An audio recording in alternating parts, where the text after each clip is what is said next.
Mais l'apothicaire s'arrêta, tant madame Lefrançois paraissait préoccupée. Voyez-les donc, disait-elle, on n'y comprend rien. Une gargote semblable. Et, avec des haussements d'épaules, qui tiraient sur sa poitrine les mailles de son tricot, elle montrait des deux mains le cabaret de son rival, d'où sortaient alors des chansons. Du reste, il n'en a pas pour longtemps, ajouta-t-elle, avant 8 jours, tout est fini. Homais se recula de stupéfaction. Elle descendit ses 3 marches, et, lui parlant à l'oreille. Comment? Vous ne savez pas cela? On va le saisir cette semaine. C'est le rue qui le fait vendre. Et l'a assassiné de billets. Quelle épouvantable catastrophe! S'écria l'apothicaire, qui avait toujours des expressions congruentes à toutes les circonstances imaginables. L'hôtesse donc se mit à lui raconter cette histoire, qu'elle savait par Théodore, le domestique de M. Guillaumin, et, bien qu'elle exécrât lié, elle blâmait l'heureux. C'était un enjôleur, un rampant. Ah! Tenez, dit-elle, le voilà sous les halles, il salue madame Bovary, qui a un chapeau vert. Elle est même au bras de monsieur Boulanger. Madame Bovary, fit Homais. Je m'empresse d'aller lui offrir mes hommages. Peut-être qu'elle sera bien aise d'avoir une place dans l'enceinte, sous le péristyle. Et, sans écouter la mère Lefrançois, qui le rappelait pour lui en conter plus long, le pharmacien s'éloigna d'un pas rapide, sourire aux lèvres et jarre étendu, distribuant de droite et de gauche quantité de salutations, et emplissant beaucoup d'espace avec les grandes basques de son habit noir, qui flottaient au vent derrière lui. Rodolphe, l'ayant aperçu de loin, avait pris un train rapide, mais madame Bovary s'essouffla, il se ralentit donc et lui dit en souriant, d'un ton brutal. C'est pour éviter ce gros homme, vous savez, l'apothicaire. Elle lui donna un coup de coude. Qu'est-ce que cela signifie? Se demanda-t-il. Et il la considéra du coin de l'œil, tout en continuant à marcher. Son profil était si calme, que l'on n'y devinait rien. Il se détachait en pleine lumière, dans l'ovale de sa capote qui avait des rubans pâles ressemblant à des feuilles de roseau. Ses yeux, aux longs cils courbes, regardaient devant elle, et, quoique bien ouverts, ils semblaient un peu bridés par les pommettes, à cause du sang, qui battait doucement sous sa peau fine. Une couleur rose traversait la cloison de son nez. Elle inclinait la tête sur l'épaule, et l'on voyait entre ses lèvres le bout nacré de ses dents blanches. Se moque-t-elle de moi? Songeait Rodolphe. Ce geste d'Emma pourtant n'avait été qu'un avertissement, car Monsieur Lheureux les accompagnait, et il leur parlait de temps à autre, comme pour entrer en conversation. Voici une journée superbe. Tout le monde est dehors. Les vents sont à lait. Et madame Bovary, non plus que Rodolphe, ne lui répondait guère, tandis qu'au moindre mouvement qu'il faisait, il se rapprochait, en disant « Plaît-il » et portait la main à son chapeau. Quand ils furent devant la maison du maréchal, au lieu de suivre la route jusqu'à la barrière, Rodolphe, brusquement, prit un sentier, entraînant madame Bovary, il cria « Bonsoir, monsieur Lheureux. Au plaisir. » Comme vous l'avez congédié, dit-elle en riant. Pourquoi, reprit-il, se laisser envahir par les autres? Et, puisque, aujourd'hui, j'ai le bonheur d'être avec vous. Emma rougit. Il n'acheva point sa phrase. Alors il parla du beau temps et du plaisir de marcher sur l'herbe. Quelques marguerites étaient repoussées. Voici de gentilles pâquerettes, dit-il, et de quoi fournir bien des oracles à toutes les amoureuses du pays. Il ajouta. Si j'en cueillais. Qu'en pensez-vous? Est-ce que vous êtes amoureux? Fit-elle en toussant un peu. Qui sait? Répondit Rodolphe. Le pré commençait à se remplir, et les ménagères vous heurtaient, avec leurs grands parapluies, leurs paniers et leurs bambins. Souvent il fallait se déranger devant une longue file de campagnardes, servant en bas bleus, à souliers plats, à bagues d'argent, et qui sentaient le lait, quand on passait près d'elle. Elle marchait en se tenant par la main, et se répandait ainsi sur toute la longueur de la prairie, depuis la ligne des Trembles, jusqu'à la tente du banquet. Mais c'était le moment de l'examen, et les cultivateurs, les uns après les autres, entraient dans une manière d'hippodrome que formait une longue corde portée sur des bâtons. Les bêtes étaient là, le nez tourné vers la ficelle, et alignant confusément leurs croupes inégales. Des porcs assoupis enfonçaient en terre leurs groins, des veaux beuglaient, des brebis bêlaient, les vaches, un jarret replié, étalaient leur ventre sur le gazon, et, ruminant lentement, clignaient leurs paupières lourdes, sous les moucherons qui bourdonnaient autour d'elles. Des charretiers, les bras nus, retenaient par le licou des étalons cabrés, qui hennissaient à plein naseau du côté des juments. Elles restaient paisibles, allongeant la tête et la crinière pendante, tandis que leurs poulains se reposaient à leur ombre, où venaient les tétères. Quelquefois, et, sur la longue ondulation de tous ces corps tassés, on voyait se lever au vent, comme un flot, quelques crinières blanches, ou bien saillir des cornes aiguës, et des têtes d'hommes qui couraient à l'écart, en dehors des lices, sans pas. Plus loin, il y avait un grand taureau noir muselé, portant un cercle de fer à la narine, et qui ne bougeait pas plus qu'une bête de bronze. Un enfant haillant le tenait par une corde. Cependant, entre les deux rangées, des messieurs s'avançaient d'un pas lourd, examinant chaque animal, puis se consultaient à voix basse. L'un d'eux, qui semblait plus considérable, prenait, tout en marchant, quelques notes sur un album. C'était le président du jury, Monsieur de Rosaret de Lappenville. Sitôt qu'il reconnut Rodolphe, il s'avança vivement, et lui dit en souriant d'un air aimable: « Comment, monsieur Boulanger, vous nous abandonnez ?» Rodolphe protesta qu'il allait venir, mais quand le président eut disparu: « Ma foi, non, reprit-il, je n'irai pas, votre compagnie vaut bien la sienne. » Et, tout en se moquant des comices, Rodolphe, pour circuler plus à l'aise, montrait aux gendarmes sa pancarte bleue, et même il s'arrêtait parfois devant quelque beau sujet, que Madame Bovary n'admirait guère. Il s'en aperçut, et alors se mit à faire des plaisanteries sur les dames d'Yonville, à propos de leur toilette, puis il s'excusa lui-même du négligé de la sienne.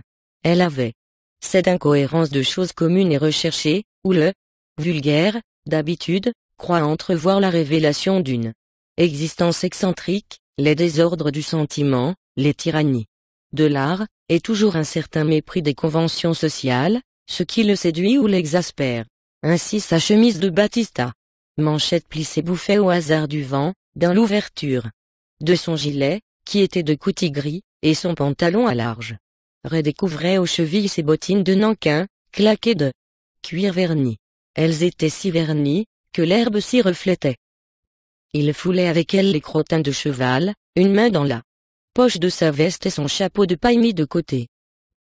D'ailleurs, ajouta-t-il, quand on habite la campagne, tout est peine perdue, dit Emma. C'est vrai, répliqua Rodolphe. Songez que pas un seul de ces braves gens n'est capable de comprendre même la tournure d'un habit.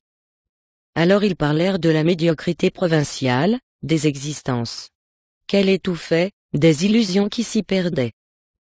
Aussi, disait Rodolphe, je m'enfonce dans une tristesse. Vous, fit-elle avec étonnement. Mais je vous croyais très gai.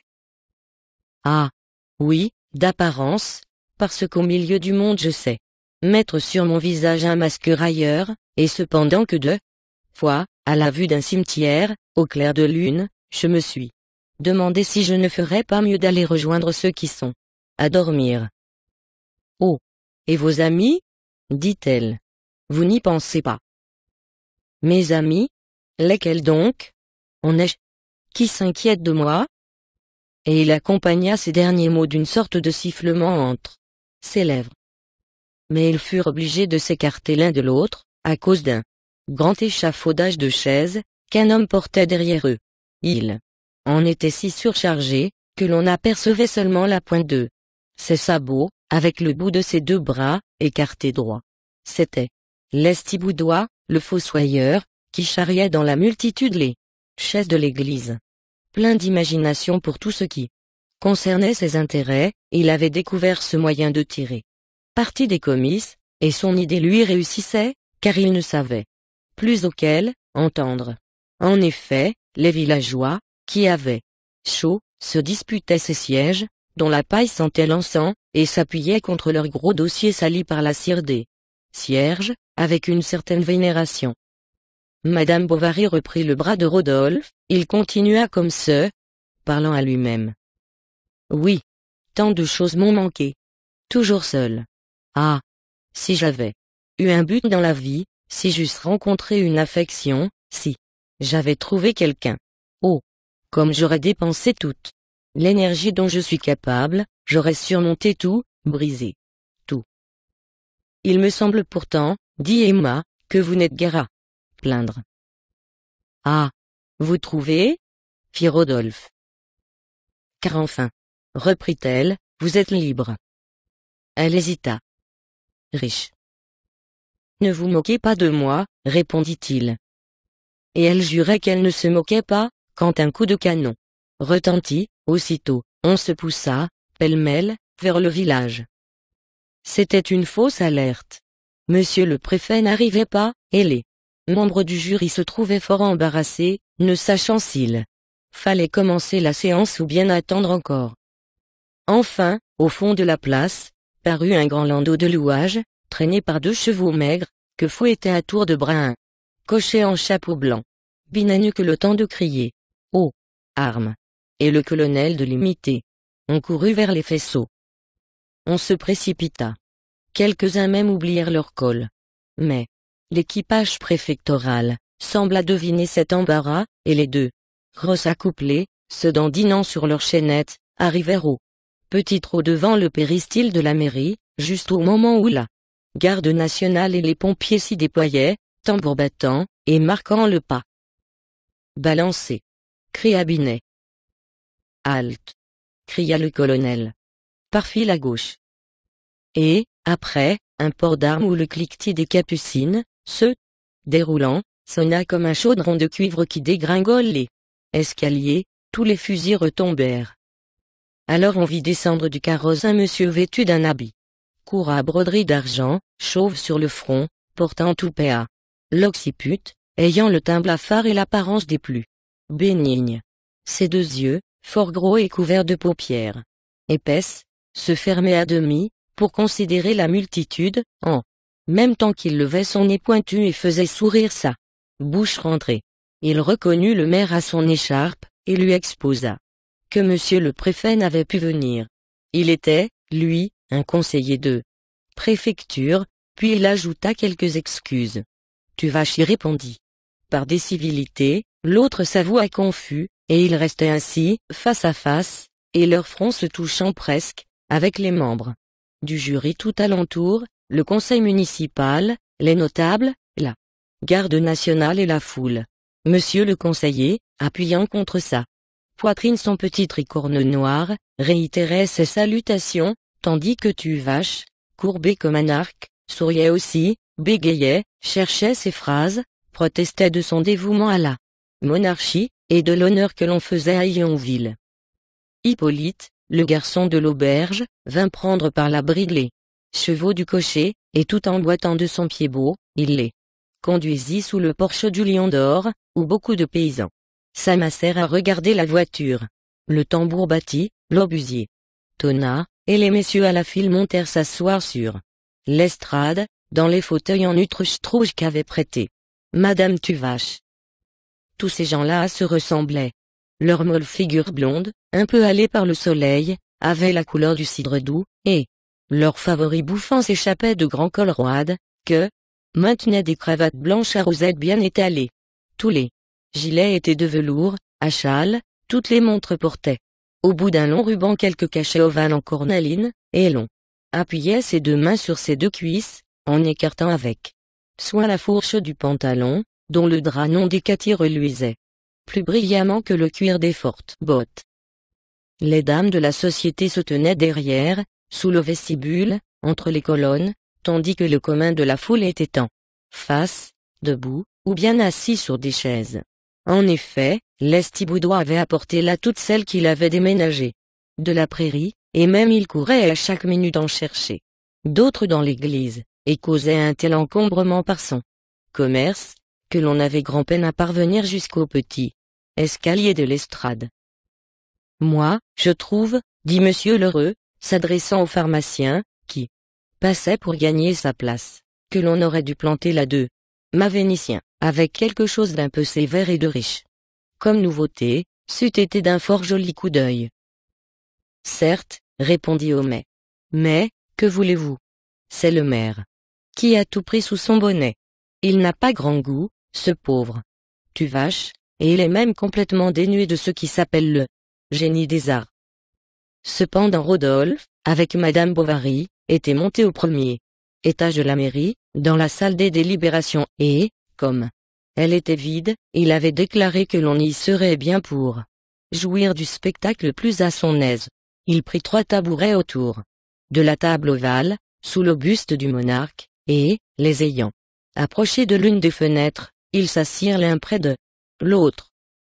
Il y eut une agitation sur l'estrade, de longs chuchotements, des pourparlers. Enfin, monsieur le conseiller se leva. On savait maintenant qu'il s'appelait Lieuvain, et l'on se répétait son nom de l'un à l'autre, dans la foule. Quand il eut donc collationné quelques feuilles et appliqué dessus son œil pour y mieux voir, il commença.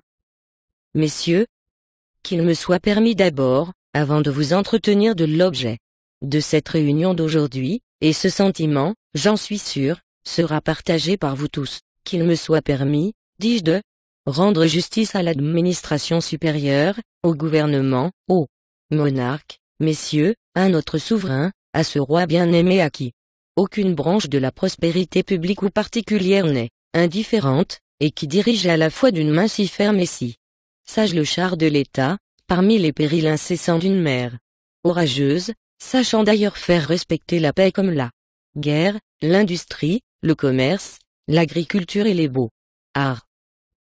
Je devrais, dit Rodolphe, me reculer un peu. Pourquoi? Dit Emma. Mais, à ce moment, la voix du conseiller s'éleva d'un ton extraordinaire. Il déclamait. Le temps n'est plus, messieurs, où la discorde civile ensanglantait nos places publiques, où le propriétaire, le négociant, l'ouvrier lui-même, en s'endormant le soir d'un sommeil paisible, tremblait de se voir réveillé tout à coup au bruit des tocsins incendiaires, ou les maximes les plus subversives sapaient audacieusement les bases. C'est qu'on pourrait, reprit Rodolphe, m'apercevoir d'en bas, puis j'en aurais pour 15 jours à donner des excuses, et, avec ma mauvaise réputation. Oh! Vous vous calomniez, dit Emma. Non, non, elle est exécrable, je vous jure. Mais messieurs, poursuivait le conseiller, que si, écartant de mon souvenir ces sombres tableaux, je reporte mes yeux sur la situation actuelle de notre belle patrie, qui vois-je partout fleurissent le commerce et les arts, partout des voies nouvelles de communication, comme autant d'artères nouvelles dans le corps de l'État, y établissent des rapports nouveaux, nos grands centres manufacturiers ont repris leur activité, la religion, plus affermie, sourit à tous les cœurs, nos ports sont pleins, la confiance renaît, et enfin la France respire. Du reste, ajouta Rodolphe, peut-être, au point de vue du monde, a-t-on raison? Comment cela? Fit-elle. Et quoi? Dit-il, ne savez-vous pas qu'il y a des âmes sans cesse tourmentées? Il leur faut tour à tour le rêve et l'action, les passions les plus pures, les jouissances les plus furieuses, et l'on se jette ainsi dans toutes sortes de fantaisies, de folie. Alors elle le regarda comme on contemple un voyageur qui a passé par des pays extraordinaires, et elle reprit. Nous n'avons pas même cette distraction, nous autres pauvres femmes. Triste distraction car on n'y trouve pas le bonheur. Mais le trouve-t-on jamais? Demanda-t-elle. Oui, il se rencontre un jour, répondit-il. Et c'est là ce que vous avez compris, disait le conseiller. Vous, agriculteurs et ouvriers des campagnes, vous, pionniers pacifiques d'une œuvre toute de civilisation. Vous, hommes de progrès et de moralité. Vous avez compris, dis-je, que les orages politiques sont encore plus redoutables vraiment que les désordres de l'atmosphère. Il se rencontre un jour, répéta Rodolphe, un jour, tout à coup, et quand on en désespérait. Alors des horizons s'entr'ouvrent, c'est comme une voix qui crie. Le voilà. Vous sentez le besoin de faire à cette personne la confidence de votre vie, de lui donner tout, de lui sacrifier tout. On ne s'explique pas, on se devine. On s'est entrevu dans ses rêves. Et il la regardait. Enfin, il est là, ce trésor que l'on a tant cherché, là, devant vous, il brille, il étincelle. Cependant on en doute encore, on n'ose y croire, on en reste ébloui, comme si l'on sortait des ténèbres à la lumière. Et, en achevant ces mots, Rodolphe ajouta la pantomime à sa phrase. Il se passa la main sur le visage, tel qu'un homme pris d'étourdissement, puis il la laissa retomber sur celle d'Emma. Elle retira la sienne. Mais le conseiller lisait toujours. Et qui s'en étonnerait, messieurs? Celui-là seul qui serait assez aveugle, assez plongé, je ne crains pas de le dire, assez plongé dans les préjugés d'un autre âge, pour m'y connaître encore l'esprit des populations agricoles. Où trouver, en effet, plus de patriotisme que dans les campagnes, plus de dévouement à la cause publique, plus d'intelligence en un mot? Et je n'entends pas, messieurs, cette intelligence superficielle, vénornement dit esprit oisif, mais plus de cette intelligence profonde et modérée, qui s'applique par-dessus toute chose à poursuivre des buts utiles, contribuant ainsi au bien de chacun, à l'amélioration commune et au soutien des États, fruit du respect des lois et de la pratique des devoirs. Ah! Encore, dit Rodolphe. Toujours les devoirs, je suis assommé de ces mots-là. Ils sont un tas de vieilles ganaches en gilet de flanelle, et de bigotes à chaufferette et à chapelet, qui continuellement nous chantent aux oreilles. Le devoir est, parbleu. Le devoir, c'est de sentir ce qui est grand, de chérir ce qui est beau, et non pas d'accepter toutes les conventions de la société, avec les ignominies qu'elle nous impose. Cependant, objectait Madame Bovary. Et non. Pourquoi déclamer contre les passions? Ne sont-elles pas la seule belle chose qu'il y ait sur la terre, la source de l'héroïsme, de l'enthousiasme, de la poésie, de la musique, des arts, de tout enfin? Mais il faut bien, dit Emma, suivre un peu l'opinion du monde, et obéir à sa morale. Ah! C'est qu'il y en a deux, répliqua-t-il.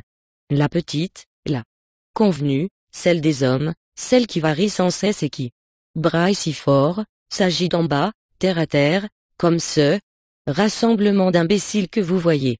Mais l'autre, l'éternelle, elle est tout autour et au-dessus, comme le paysage qui nous environne et le ciel bleu qui nous éclaire. Monsieur Lieuvain venait de s'essuyer la bouche avec son mouchoir de poche. Il reprit. Et qu'aurais-je à faire, messieurs, de vous démontrer ici l'utilité de l'agriculture? Qui donc pourvoit à nos besoins? Qui donc fournit à notre subsistance? N'est-ce pas l'agriculteur? L'agriculteur, messieurs, qui, ensemençant d'une main laborieuse les sillons féconds des campagnes, fait naître le blé, lequel, broyé et mis en poudre au moyen d'ingénieux appareils, en sort sous le nom de farine, et, de là, transporté dans les cités, est bientôt rendu chez le boulanger, qui en confectionne un aliment pour le pauvre comme pour le riche. N'est-ce pas l'agriculteur, encore qui engraisse, pour nos vêtements, ces abondants troupeaux dans les pâturages? Car comment nous vêtirions-nous, car comment nous nourririons-nous sans l'agriculteur? Et même, messieurs, est-il besoin d'aller si loin chercher des exemples? Qui n'a souvent réfléchi à toute l'importance que l'on retire de ce modeste animal, ornement de nos basses-cours, qui fournit à la fois un oreiller moelleux pour nos couches, sa chair succulente pour nos tables, et des œufs?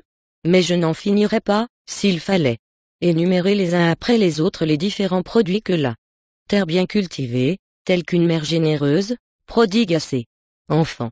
Ici, c'est la vigne, ailleurs, ce sont les pommiers à cidre, là, le colza, plus loin, les fromages, et le lin, messieurs, n'oublions pas le lin, qui a pris dans ces dernières années un accroissement considérable, et sur lequel j'appellerai plus particulièrement votre attention.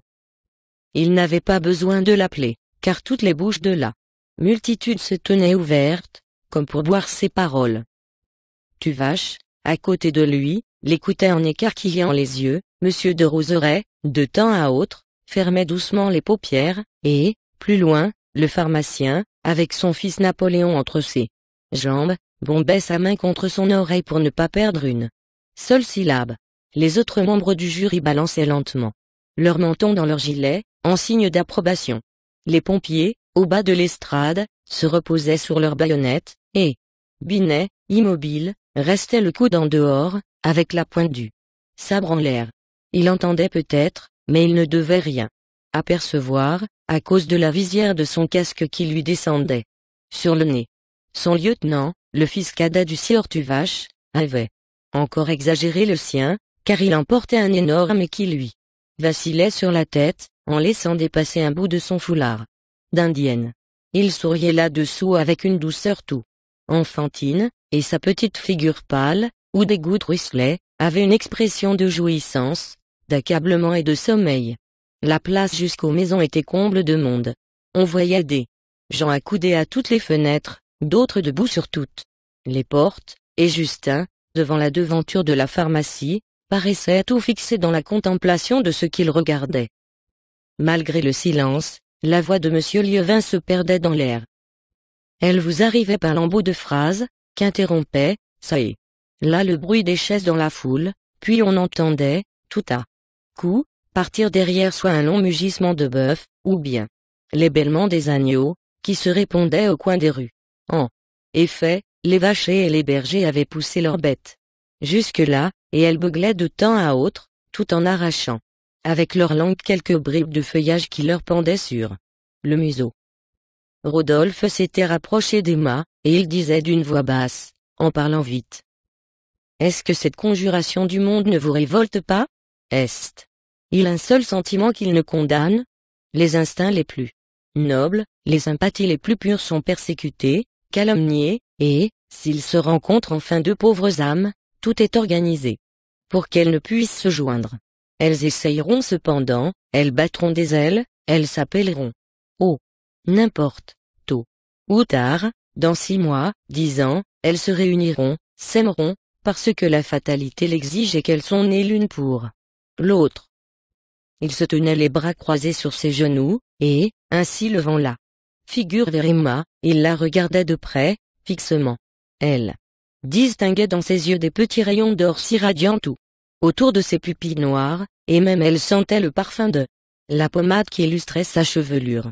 Alors une mollesse la saisit, elle se rappela ce vicomte, qui l'avait fait valser à la Vaubyessard, et dont la barbe exhalait, comme ses cheveux-là, cette odeur de vanille et de citron, et, machinalement, elle entreferma les paupières, pour la mieux respirer. Mais, dans ce geste qu'elle fit en se cambrant sur sa chaise, elle aperçut au loin, tout au fond de l'horizon, la vieille diligence. L'hirondelle, qui descendait lentement la côte des Leux, en traînant après soi un long panache de poussière. C'était dans cette voiture jaune que Léon, si souvent, était revenu vers elle, et par cette route là-bas qu'il était parti pour toujours. Elle crut le voir en face, à sa fenêtre, puis tout se confondit, des nuages passèrent, et il lui sembla qu'elle tournait encore dans la valse, sous le feu des lustres, au bras du vicomte, et que Léon n'était pas loin, qui allait venir.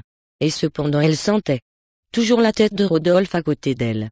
La douceur de cette sensation pénétrait ainsi ses désirs d'autrefois, et comme des grains de sable sous un coup de vent, il tourbillonnait dans la bouffée subtile du parfum, qui se répandait sur son âme. Elle ouvrit les narines à plusieurs reprises, fortement, pour aspirer la fraîcheur des lierres autour des chapiteaux.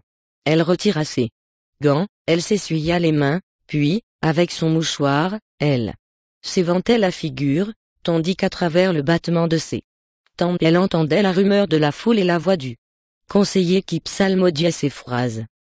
Il disait: continuez, persévérez. N'écoutez ni les suggestions de la routine, ni les conseils droitifs d'un empirisme téméraire. Appliquez-vous surtout à l'amélioration du sol, aux bons engrais, au développement des races chevalines, bovines, ovines, porcines. que ces comices soient pour vous comme des arènes pacifiques où le vainqueur, en sortant, tendra la main au vaincu et fraternisera avec lui, dans l'espoir d'un succès meilleur. Et vous, vénérable serviteur, humble domestique, dont aucun gouvernement, jusqu'à ce jour n'avait pris en considération les pénibles labeurs, venez recevoir la récompense de vos vertus silencieuses, et soyez convaincus que l'État, désormais, a les yeux fixés sur vous, qu'il vous encourage, qu'il vous protège, qu'il fera droit à vos justes réclamations et allégera, autant qu'il est en lui, le fardeau de vos pénibles sacrifices. Monsieur Lieuvain se rassit alors, Monsieur de Roseray se leva, commençant un autre discours. Le sien peut-être, ne fut point aussi fleuri que celui du conseiller, mais il se recommandait par un caractère de style plus positif, c'est-à-dire par des connaissances plus spéciales et des considérations plus relevées. Ainsi, l'éloge du gouvernement y tenait moins de place, la religion et l'agriculture en occupaient davantage. On y voyait le rapport de l'une et de l'autre, et comment elles avaient concouru toujours à la civilisation. Rodolphe, avec Madame Bovary, causait rêve, pressentiment, magnétisme. Remontant au berceau des sociétés, l'orateur vous dépeignait ces temps farouches où les hommes vivaient de glands, au fond des bois. Puis ils avaient quitté la dépouille des bêtes, endossé le drap, creusé des sillons, planté la vigne. Était-ce un bien, et n'y avait-il pas dans cette découverte plus d'inconvénients que d'avantages? Monsieur de Roseray se posait ce problème. Du magnétisme, peu à peu, Rodolphe en était venu aux affinités, et, tandis que Monsieur le Préside citait Cincinnatus à sa charrue, Dioclétien plantant ses choux, et les empereurs de la Chine inaugurant l'année par des semailles, le jeune homme expliquait à la jeune femme que ces attractions irrésistibles tiraient leur cause de quelque existence antérieure.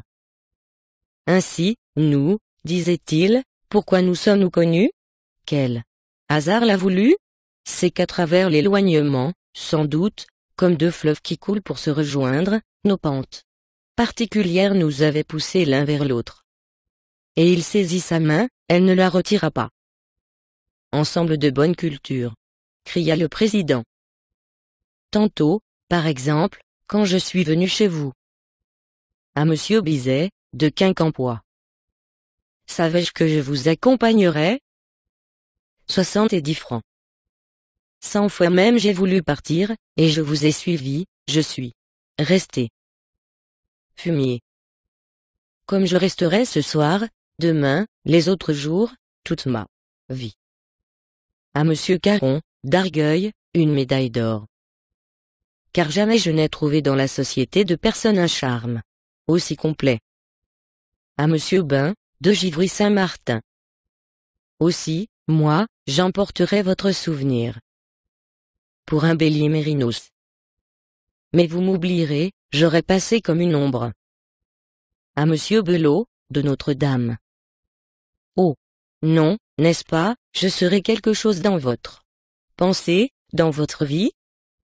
Race porcine, prix ex aequo, à Messieurs Le Hérissé et Culembourg, 60 francs. Rodolphe lui serrait la main, et il la sentait toute chaudée, frémissant comme une tourterelle captive qui veut reprendre sa volée, mais, soit qu'elle essayât de la dégager ou bien qu'elle répondit à cette pression, elle fit un mouvement des doigts, il s'écria. Oh! Merci. Vous ne me repoussez pas. Vous êtes bonne. Vous comprenez que je suis à vous. Laissez que je vous voie, que je vous contemple. Un coup de vent qui arriva par les fenêtres, fronça le tapis de la table, et, sur la place, en bas, tous les grands bonnets des paysannes se soulevèrent, comme des ailes de papillons blancs qui s'agitent. Emploi de tourteaux de graines oléagineuses, continua le président. Il se hâtait. Engrais flamand, culture du lin, drainage, boalon, terme, service de domestique. Rodolphe ne parlait plus. Il se regardait. Un désir suprême faisait frissonner leurs lèvres sèches, et mollement, sans effort, leurs doigts se confondirent. Catherine niquait Élisabeth Leroux, de Sassetot-la-Guerrière, pour 54 ans de service dans la même ferme, une médaille d'argent, du prix de 25 francs. Où est-elle, Catherine Leroux? Répéta le conseiller. Elle ne se présentait pas, et l'on entendait des voix qui chuchotaient. Vas-y. Non. À gauche. N'aie pas peur. Ah, qu'elle est bête. Enfin y est-elle? S'écria Tuvache. Oui, la voilà. Qu'elle approche donc. Alors on vit s'avancer sur l'estrade une petite vieille femme de maintien craintif, et qui paraissait se ratatiner dans ses pauvres vêtements. Elle avait aux pieds de grosses galoches de bois, et, le long des hanches, un grand tablier bleu. Son visage maigre, entouré d'un béguin sans bordure, était plus plissé de rides qu'une pomme de rainette flétrie, et des manches de sa camisole rouge dépassaient deux longues mains, à articulations noueuses. La poussière des granges, la potasse des lessives et le suin des laines les avaient si bien encroûtées, éraillées, durcies, qu'elles semblaient sales quoiqu'elles fussent rincées d'eau claire, et, à force d'avoir servi, elles restaient entr'ouvertes, comme pour présenter d'elles-mêmes l'humble témoignage de tant de souffrances subies. Quelque chose d'une rigidité monacale relevait l'expression de sa figure. Rien de triste ou d'attendri n'amollissait ce regard pâle. Dans la fréquentation des animaux, elle avait pris leur mutisme et leur placidité. C'était la première fois qu'elle se voyait au milieu d'une compagnie si nombreuse, et, intérieurement effarouchée par les drapeaux, par les tambours, par les messieurs en habit noir et par la croix d'honneur du conseiller, elle demeurait tout immobile, ne sachant s'il fallait s'avancer ou s'enfuir, ni pourquoi la foule la poussait et pourquoi les examinateurs lui souriaient. Ainsi se tenait, devant ces bourgeois épanouis, ce demi-siècle de servitude. Approchez, vénérable Catherine Nicaise Elisabeth Leroux, dit Monsieur le conseiller, qui avait pris des mains du président la liste des lauréats.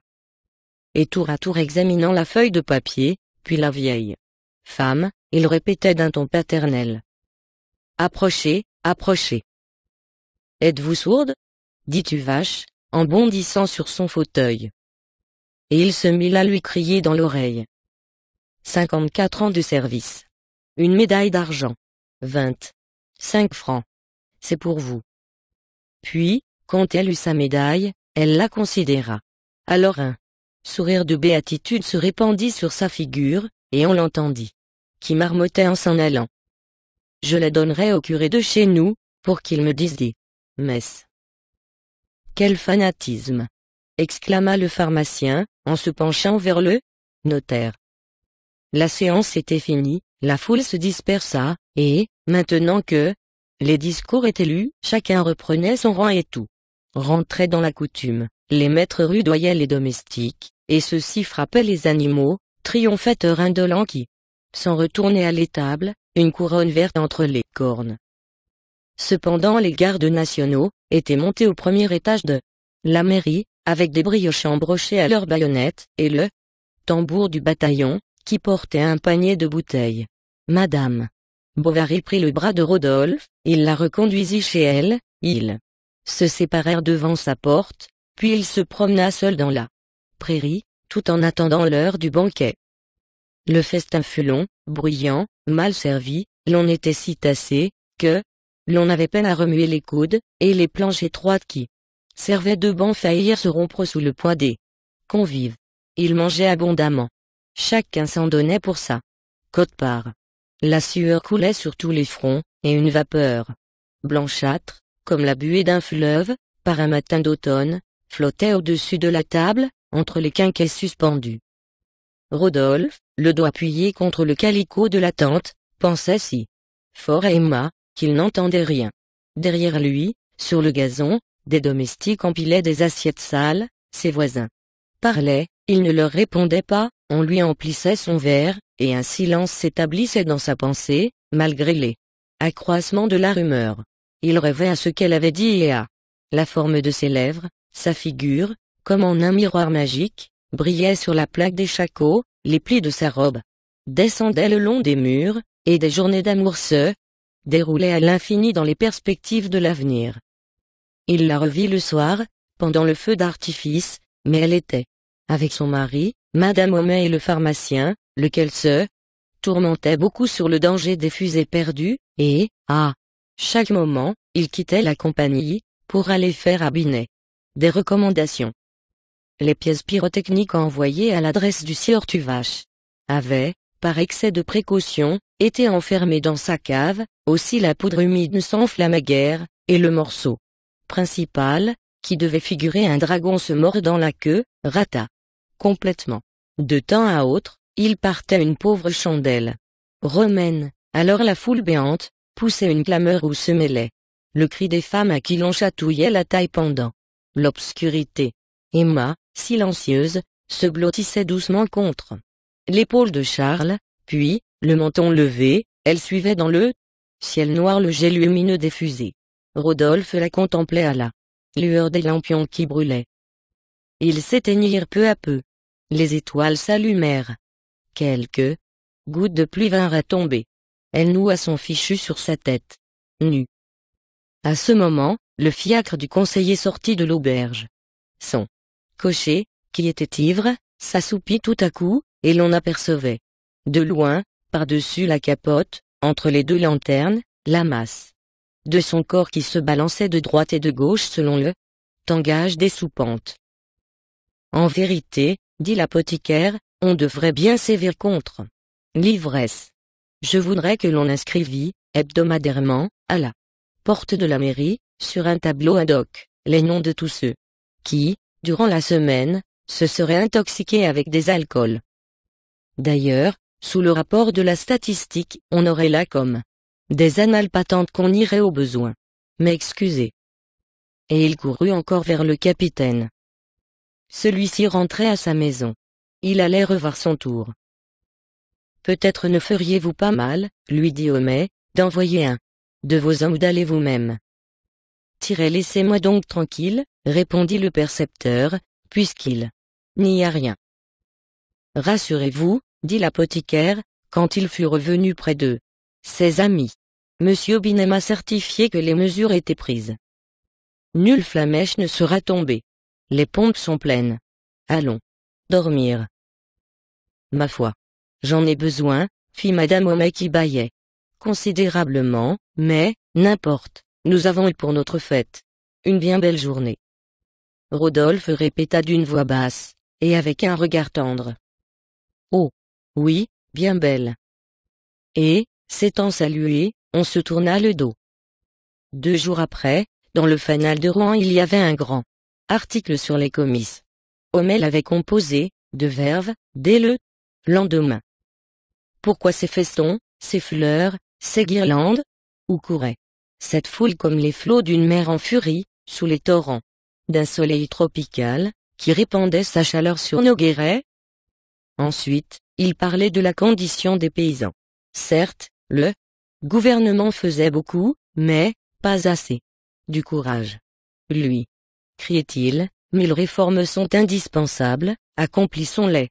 Puis, abordant l'entrée du conseiller, il n'oubliait point l'air martial de notre milice, ni nos plus sémillantes villageoises, ni les vieillards à tête chauve, sorte de patriarches qui étaient là, et dont quelques-uns, débris de nos immortelles phalanges, sentaient encore battre leur cœur au son mâle des tambours. Il se citait des premiers, parmi les membres du jury, et même il rappelait, dans une note, que M. Homais, pharmacien, avait envoyé un mémoire sur le cidre à la Société d'agriculture. Quand il arrivait à la distribution des récompenses, il dépeignait la joie des lauréats entre dithyrambiques. Le père embrassait son fils, le frère, l'époux l'épouse. Plus d'un montrait avec orgueil son humble médaille, et sans doute, revenu chez lui, près de sa bonne ménagère, il l'aura suspendu en pleurant au mur discret de sa chaumine. Vers 6 heures, un banquet, dressé dans l'herbage de Monsieur Liégeard, a réuni les principaux assistants de la fête. La plus grande cordialité n'a cessé d'y régner. Divers toasts ont été portés. Monsieur Lieuvain, au monarque. Monsieur Tuvache, au préfet. Monsieur de Roseraie, à l'agriculture. Monsieur Homais, à l'industrie et aux beaux-arts, ses 2 sœurs. Monsieur Lesplichet, aux améliorations. Le soir, un brillant feu d'artifice, a tout à coup illuminé les airs. On eût dit un véritable kaléidoscope, un vrai décor d'opéra, et un moment notre petite localité a pu se croire transportée au milieu d'un rêve des 1001 nuits. Constatons qu'aucun événement fâcheux n'est venu troubler cette réunion de famille. Et il ajoutait: on y a seulement remarqué l'absence du clergé. Sans doute les sacristies entendent le progrès d'une autre manière. Libre à vous, messieurs de Loyola. 9. 6 semaines s'écoulèrent. Rodolphe ne revint pas. Un soir, enfin, il parut. Il s'était dit, le lendemain des comices: n'y retournons pas de sitôt, ce serait une faute. Et, au bout de la semaine, il était parti pour la chasse. Après la chasse, il avait songé qu'il était trop tard, puis il fit ce raisonnement. Mais, si du premier jour elle m'a aimé, elle doit, par l'impatience de me revoir, m'aimer davantage. Continuons donc. Et il comprit que son calcul avait été bon lorsque, en entrant dans la salle, il aperçut Emma pâlir. Elle était seule. Le jour tombait. Les petits rideaux de mousseline, le long des vitres, épaississaient le crépuscule, et la dorure du baromètre, sur qui frappait un rayon de soleil, étalait des feux dans la glace, entre les découpures du polypier. Rodolphe resta debout, et à peine si Emma répondit à ses premières phrases de politesse. Moi, dit-il, j'ai eu des affaires. J'ai été malade. Gravement? S'écria-t-elle. Eh bien, fit Rodolphe en s'asseyant à ses côtés sur un tabouret, non. C'est que je n'ai pas voulu revenir. Pourquoi? Vous ne devinez pas? Il la regarda encore une fois, mais d'une façon si violente qu'elle baissa la tête en rougissant. Il reprit. Emma. Monsieur, fit-elle en s'écartant un peu. Ah, vous voyez bien, répliqua-t-il d'une voix mélancolique, que j'avais raison de vouloir ne pas revenir, car ce nom qui remplit mon âme et qui m'est échappé, vous me l'interdisez. Madame Bovary. Eh. Tout le monde vous appelle comme cela. Ce n'est pas votre nom, d'ailleurs, c'est le nom d'un autre. Il répéta. D'un autre. Et il se cacha la figure entre les mains. Oui, je pense à vous continuellement. Votre souvenir me désespère. Ah. Pardon. Je vous quitte. Adieu. J'irai. Loin. Si loin, que vous n'entendrez plus parler de moi. Et, cependant, aujourd'hui, je ne sais quelle force encore m'a poussé vers vous. Car on ne lutte pas contre le ciel, on ne résiste point au sourire des anges. On se laisse entraîner par ce qui est beau, charmant, adorable. C'était la première fois qu'Emma s'entendait dire ces choses, et son orgueil, comme quelqu'un qui se délasse dans une étuve, s'étirait mollement et tout entier à la chaleur de ce langage. Mais, si je ne suis pas venu, continua-t-il, si je n'ai pu vous voir, ah, du moins j'ai bien contemplé ce qui vous entoure.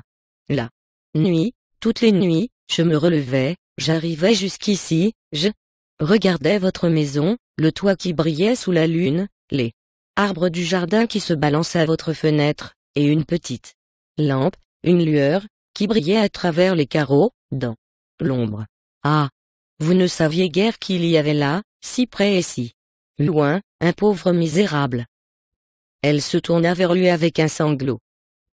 Oh! Vous êtes bon, dit-elle. Non, je vous aime, voilà tout. Vous n'en doutez pas. Dites-le. Moi, un mot. Un seul mot. Et Rodolphe, insensiblement, se laissa glisser du tabouret jusqu'à terre, mais on entendit un bruit de sabots dans la cuisine, et la porte de la salle, il s'en aperçut, n'était pas fermée. Que vous seriez charitable, poursuivit-il en se relevant, de satisfaire une fantaisie. C'était de visiter sa maison, il désirait la connaître, et, Madame Bovary n'y voyant point d'inconvénient, ils se levaient tous les deux, quand Charles entra. Bonjour, docteur, lui dit Rodolphe. Le médecin, flatté de ce titre inattendu, se répandit en obséquiosité, et l'autre en profita pour se remettre un peu. Madame m'entretenait, fit-il donc, de sa santé. Charles l'interrompit. Il avait mille inquiétudes, en effet, les oppressions de sa femme recommençaient. Alors Rodolphe demanda si l'exercice du cheval ne serait pas bon. Certes. Excellent, parfait. Voilà une idée. Tu devrais la suivre. Et, comme elle objecta qu'elle n'avait point de cheval, M. Rodolphe en offrit un, elle refusa ses offres, il n'insista pas, puis, afin de motiver sa visite, il contacte son charretier, l'homme à la saignée, éprouvait toujours des étourdissements. J'y passerai, dit Bovary. Non, non, je vous l'enverrai, nous viendrons, ce sera plus commode pour vous. Ah. Fort bien. Je vous remercie. Et, dès qu'ils furent seuls. Pourquoi n'acceptes-tu pas les propositions de Monsieur Boulanger, qui sont si gracieuses? Elle prit un air boudeur, chercha mille excuses, et déclara finalement que cela peut-être semblerait drôle. Ah. Je m'en moque pas mal, dit Charles en faisant une pirouette. La santé avant tout. Tu as tort. Eh. Comment veux-tu que je monte à cheval, puisque je n'ai pas d'Amazone? Il faut en commander une, répondit-il. L'Amazone la décida. Quand le costume fut prêt, Charles écrivit à Monsieur Boulanger que sa femme était à sa disposition, et qu'il comptait sur sa complaisance. Le lendemain, à midi, Rodolphe arriva devant la porte de Charles, avec 2 chevaux de maître. L'un portait des pompons roses aux oreilles et une selle de femme en peau de daim. Rodolphe avait mis de longues bottes molles, se disant que sans doute elle n'en avait jamais vu de pareilles, en effet, Emma fut charmée de sa tournure, lorsqu'il apparut sur le palier avec son grand habit de velours, et sa culotte de tricot blanc. Elle était prête, elle l'attendait. Justin s'échappa de la pharmacie pour la voir, et l'apothicaire aussi se dérangea. Il faisait à Monsieur Boulanger des recommandations. Un malheur arrive si vite. Prenez garde. Vos chevaux peut-être sont fougueux. Elle entendit du bruit au-dessus de sa tête. C'était Félicité qui tambourinait contre les carreaux, pour divertir la petite Berthe. L'enfant voya de loin un baiser, sa mère lui répondit d'un signe, avec le pommeau de sa cravache. Bonne promenade, cria Monsieur Homais. De la prudence, surtout. De la prudence. Et il agita son journal, en les regardant s'éloigner. Dès qu'il sentit la terre, le cheval d'Emma prit le galop. Rodolphe galopait à côté d'elle. Par moments ils échangeaient une parole. La figure un peu baissée, la main haute et le bras droit déployé, elle s'abandonnait à la cadence du mouvement qui la berçait sur la selle. Au bas de la côte, Rodolphe lâcha les rênes, ils partirent ensemble, d'un seul bond, puis, en haut, tout à coup, les chevaux s'arrêtèrent, et son grand voile bleu retomba. On était au premier jour d'octobre. Il y avait du brouillard sur la campagne. Des vapeurs s'allongeaient à l'horizon, entre le contour des collines, et d'autres, se déchirant, montaient, se perdaient. Quelquefois, dans un écartement des nuées, sous un rayon de soleil, on apercevait au loin les toits d'Yonville, avec les jardins au bord de l'eau, les cours, les murs, et le clocher de l'église. Emma fermait à demi les paupières pour reconnaître sa maison, et jamais ce pauvre village, où elle vivait ne lui avait semblé si petit. De la hauteur où ils étaient, toute la vallée paraissait un immense lac pâle, s'évaporant à l'air. Les massifs d'arbres, de place en place, saillissaient comme des rochers noirs, et les hautes lignes des peupliers, qui dépassaient la brume, figuraient des grèves que le vent remuait. À côté, sur la pelouse, entre les sapins, une lumière brune circulait dans l'atmosphère tiède. La terre, roussâtre comme de la poudre de tabac, amortissait le bruit des pas, et, du bout de leur fer, en marchant, les chevaux poussaient devant eux des pommes de pin tombées. Rodolphe et Emma suivirent ainsi la lisière du bois. Elle se détournait de temps à autre, afin d'éviter son regard, et alors, elle ne voyait que les troncs des sapins alignés, dont la succession continue l'étourdissait un peu. Les chevaux soufflaient. Le cuir des selles craquait. Au moment où ils entrèrent dans la forêt, le soleil parut. Dieu nous protège, dit Rodolphe. Vous croyez? Fit-elle. Avançons. Avançons, reprit-il. Il claqua de la langue. Les deux bêtes couraient. De longues fougères, au bord du chemin, se prenaient dans l'étrier. D'Emma.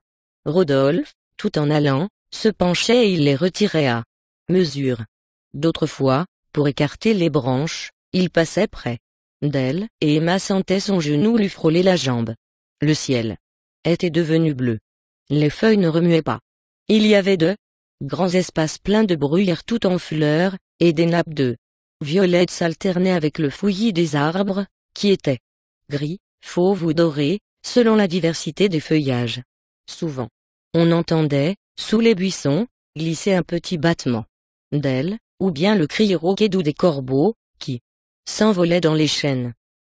Ils descendirent. Rodolphe attacha les chevaux. Elle allait devant, sur la mousse, entre les ornières. Mais sa robe trop longue l'embarrassait, bien qu'elle la portât relevée par la queue, et Rodolphe, marchant derrière elle, contemplait entre ce drap noir et la bottine noire, la délicatesse de son bas blanc, qui lui semblait quelque chose de sa nudité. Elle s'arrêta. « Je suis fatiguée, dit-elle. »« Allons, essayez encore, » reprit-il. « Du courage. » Puis, sans pas plus loin, elle s'arrêta de nouveau, et, à travers son voile, qui de son chapeau d'homme, descendait obliquement sur ses hanches, on distinguait son visage dans une transparence bleuâtre, comme si elle eût nagé sous des flots d'azur. « Où allons-nous donc ?» Il ne répondit rien. Elle respirait d'une façon saccadée. Rodolphe jetait les yeux autour de lui et il se mordait la moustache. Ils arrivèrent à un endroit plus large, où l'on avait abattu des baliveaux. Ils s'assirent sur un tronc d'arbre renversé, et Rodolphe se mit à lui parler de son amour. Il ne l'effraya point d'abord par des compliments. Il fut calme, sérieux, mélancolique. Emma l'écoutait la tête basse, et tout en remuant, avec la pointe de son pied, des copeaux par terre. Mais, à cette phrase, « Est-ce que nos destinées maintenant ne sont pas communes ?» « Et non, » répondit-elle. « Vous le savez bien. C'est impossible. » Elle se leva pour partir. Et la saisit au poignet. Elle s'arrêta. Puis, l'ayant considéré quelques minutes d'un œil amoureux et tout humide, elle dit vivement. « Ah! Tenez, n'en parlons plus. Où sont les chevaux? Retournons. » Il eut un geste de colère et d'ennui. Elle répéta. « Où sont les chevaux? Où sont les chevaux? » Alors, souriant d'un sourire étrange et la prunelle fixe, les dents serrées, il s'avança en écartant les bras. Elle se recula, tremblante. Elle balbutiait. « Oh! Vous me faites peur. Vous me faites mal. Partons. » Puisqu'il le faut, reprit-il en changeant de visage. Et il redevint aussitôt respectueux, caressant, timide. Elle lui donna son bras. Ils s'en retournèrent. Il disait. « Qu'aviez-vous donc? Pourquoi? Je n'ai pas compris. Vous vous méprenez, sans doute? Vous êtes dans mon âme comme une madone sur un piédestal, à une place haute, solide et immaculée. Mais j'ai besoin de vous pour vivre. J'ai besoin de vos yeux, de votre voix, de votre pensée. Soyez mon ami, ma sœur, mon ange. » Et il allongeait son bras, et lui en entourait la taille. Elle tâchait de se dégager mollement. Et la soutenait ainsi, en marchant. Mais ils entendirent les deux chevaux, qui broutaient le feuillage. « Oh! Encore, » dit Rodolphe. « Ne partons pas. Restez. » Il l'entraîna plus loin, autour d'un petit étang, où des lentilles d'eau faisaient une verdure sur les ondes. Des nénuphars flétris se tenaient immobiles entre les joncs. Au bruit de leurs pas dans l'herbe, des grenouilles sautaient pour se cacher. « J'ai tort, disait-elle. Je suis folle de vous entendre. »« Pourquoi? Emma. Emma. »« Oh! Rodolphe. » fit lentement la jeune femme en se penchant sur son épaule. Le drap de sa robe s'accrochait au velours de l'habit. Elle renversa son cou blanc, qui se gonflait d'un soupir, et, défaillante, tout en pleurs, avec un long frémissement et cachant la figure, elle s'abandonna. Les ombres du soir descendaient, le soleil horizontal, passant entre les branches, lui éblouissait les yeux. Ça et là, tout autour d'elle, dans les feuilles ou par terre, des taches lumineuses tremblaient, comme si des colibris, en volant, eussent éparpillé le plume. Le silence était partout, quelque chose de doux semblait sortir des arbres, elle sentait son cœur, dont les battements recommençaient, et le sang circulait dans sa chair comme un fleuve de lait. Alors, elle entendit tout au loin, au-delà du bois, sur les autres collines, un cri vague et prolongé, une voix qui se traînait, et elle l'écoutait silencieusement, se mêlant comme une musique aux dernières vibrations de ses nerfs émus. Rodolphe, le cigare aux dents, raccommodait avec son canif une des deux brides cassées.